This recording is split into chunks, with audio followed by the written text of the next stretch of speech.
si Marcos Jr. na mismo ang nagligwak kay Bangag. Kasi may foreign leader na ang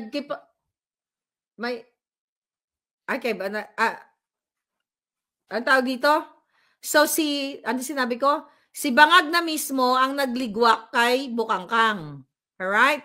So si Bangag na mismo ang nagligwak kay Bukangkang dahil pinag-resign na siya nung time na yon dahil nahuli siya ni Bangag na nire-record niya yung closed door meeting o closed door session with Bangag Jr. Binibidyo niya ng patago yung isa sa mga dignitaries or world leader, hindi lang pinangalanan kung sino itong world leader na ito, kung saan ito galing.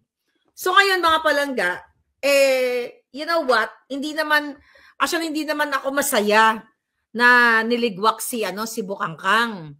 'Di ba? Kasi dapat ang maligwak talaga na tuluyan si Bangag. Dahil magkakasabwat yan sila eh. So imagine niyo, 'di ba?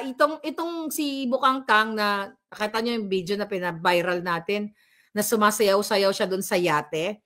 'Di ba? Yun yung pumunta sila dito sa New York. First time na pumunta ni Bangag sa New York.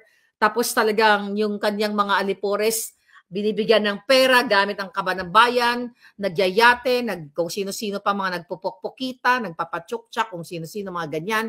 Gamit ang pera ng bayan, nag-hire sila ng mga private, yung mga 5-star hotels at kung ano-ano pa. Yan yung pamunuan ni Bangag.